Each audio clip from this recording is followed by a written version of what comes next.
Pemirsa, Indonesia masih menjadi sasaran perdagangan narkoba meski di masa pandemi sekalipun. Bahkan belakangan ini BNN telah mendeteksi adanya rute-rute baru yang digunakan untuk menyelundupkan narkoba ke Indonesia. Terlebih lagi jenis narkoba yang diselundupkan kini juga semakin bermetamorfosa dengan ditemukannya berbagai jenis narkoba baru yang belum ada sebelumnya. Selain itu, menurut BNN, prevalensi atau penduduk Indonesia yang mengonsumsi narkotika pada 1 tahun terakhir ini mengalami kenaikan 0,03%. Meski pada 3 tahun sebelumnya berhasil ditekan hingga 0,6%. Dan untuk membahas terkait dengan hal ini, kita telah terhubung dengan Irjen Pol Arman Depari, Deputi Pemberantasan Badan Narkotika Nasional atau BNN. Halo Pak Arman. Ya, selamat sore Elisa. Ya Pak Arman, ini kalau kita lihat terkait dengan penyelundupan narkoba ke Indonesia ini sendiri, ini kan di situasi pandemi saat ini pun ternyata kenyataannya malah juga masih masih marak segitu, masih banyak. Nah, ini dari BNN sendiri melihatnya seperti apa terkait dengan hal ini? Iya, ini narkoba ini memang tidak berhenti sekalipun ada pandemi di seluruh dunia. Sama dengan kejahatan-kejahatan lain atau penyakit-penyakit yang lain, setiap ada kesempatan,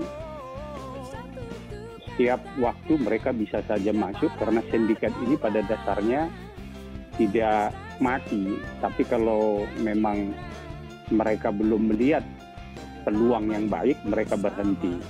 Nah, oleh karena itu, selama masih ada permintaan dari pasar, artinya para pecandu masih mencari, maka mereka juga akan dengan senang hati akan mensuplai atau menyelundupkan narkoba ke Indonesia. Sekalipun saat ini di seluruh dunia tentu memperketat setiap perbatasannya, baik itu melalui perbatasan darat, laut maupun udara.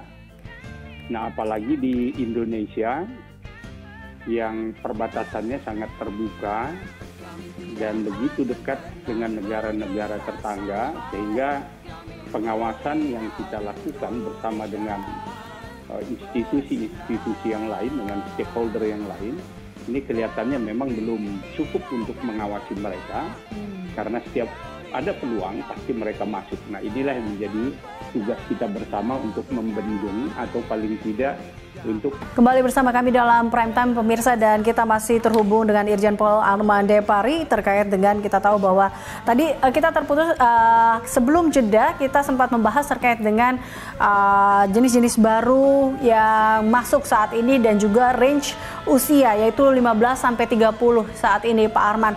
Tapi kalau dilihat dari mayoritas narkoba yang diselundupkan ini lewat jalur manakah sebenarnya yang didapatkan datanya dari BNN, dan juga dikabarkan ini akan ada rute-rute baru yang menjadi salah satu jalan dari penyebaran atau penyelundupan narkoba ini. Ini bisa dijelaskan Pak Arman? Ya, rute yang digunakan itu lewat perbatasan, baik itu perbatasan darat, laut maupun udara. Nah, di sini kita memang sangat perlu sekali untuk melakukan upaya yang maksimal, terutama sebelum memasuki ke perbatasan negara kita atau teritorial kita. Nah, kalau jalur yang paling banyak digunakan adalah jalur laut. Ini menjadi transportasi favorit bagi para penyelundup narkoba. Kalau kita lihat dari data statistik yang kita miliki, jalur laut ini kurang lebih 90% digunakan untuk rute penyelundupan narkoba dari luar negeri masuk ke Indonesia. Nah, sedangkan tadi disebutkan ada jalur-jalur baru, sebenarnya ini juga adalah jalur lama, artinya sebagaimana modus operandi dilakukan atau digunakan di sindikat itu selalu berputar. Kalau sudah diidentifikasi, sudah ditemukan, sudah diciri oleh para petugas, mereka biasanya berganti rute atau berganti modus lagi. Namun nanti pada suatu saat mereka juga akan kembali ke rute itu. Nah, sekarang yang paling rawan itu dan biasa digunakan khusus untuk penyelundupan jalur laut ini dari pantai timur Sumatera, sepanjang pantai timur Sumatera, dan mulai Aceh sampai ke Lampung, terus ke utara ke arah Kalimantan.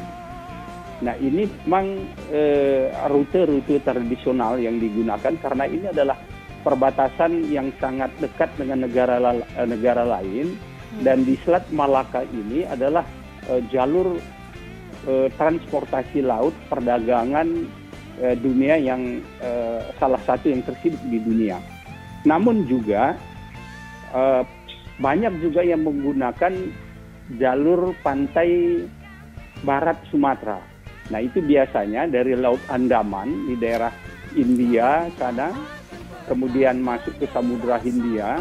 Nah, itu bisa paling banyak itu mengarah ke daerah Australia atau New Zealand.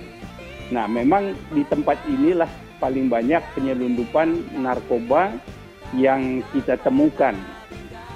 Namun demikian, kita tidak bisa terpaku untuk mengawasi satu rute ini saja seperti yang saya sampaikan tadi.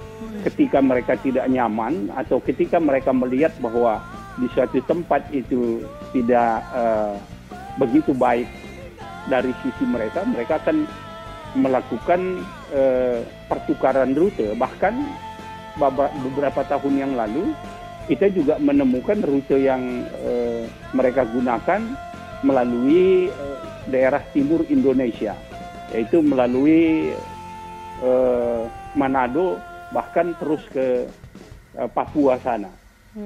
Nah, oleh karena itu memang yang menjadi concern kita, bagaimana kita bisa menutup daerah-daerah yang rawan terhadap penyelundupan, bukan hanya yang kita sebut biasanya jalur-jalur tikus ini. Tetapi ya tidak hanya jalur tikusnya, jadi jalur anak tikusnya juga ada, mungkin juga ada jalur cucu tikusnya. Ini menjadi tugas kita bersama begitu. Oke, berarti memang harus ada kerjasamakah dalam hal ini sebenarnya Pak Arman, mengingat bahwa tadi ya pemetaan daerah-daerah ataupun lewat jalur mana saja mereka masuk sebenarnya sudah ada, bahkan juga beberapa prediksi-prediksi juga sudah diperkirakan seperti itu. Lalu apakah memang atau upaya apa yang perlu ditingkatkan lagi, dan haruskah ada koordinasi dan kerjasama juga kah dengan pihak-pihak lain agar kita mampu untuk memutus mata rantai ini, atau seperti apa Anda melihatnya? Ya, kerjasama itu mutlak harus kita lakukan. Tidak hanya kerjasama antar instansi di dalam negeri. Semua stakeholder itu harus kita libatkan dalam penanggulangan. Ya, saya garis bawahi penanggulangan ini, karena penanggulangan ini berarti adalah pencegahan, pemberantasan, dan rehabilitasi.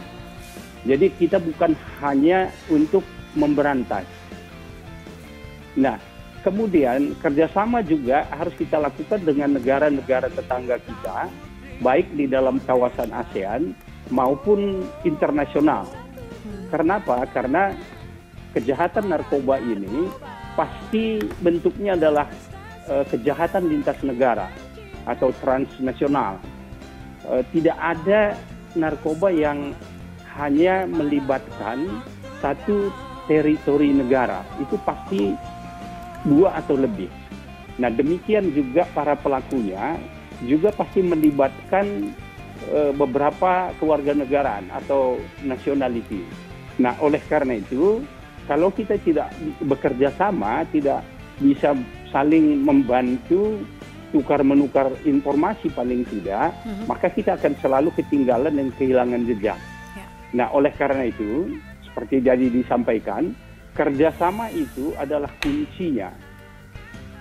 Dan itu mutlak harus dilakukan, baik di dalam negeri maupun dengan luar negeri, terutama dengan para penegak hukum yang sejenis, baik di Indonesia maupun di negara-negara asing, terutama di negara tetangga kita.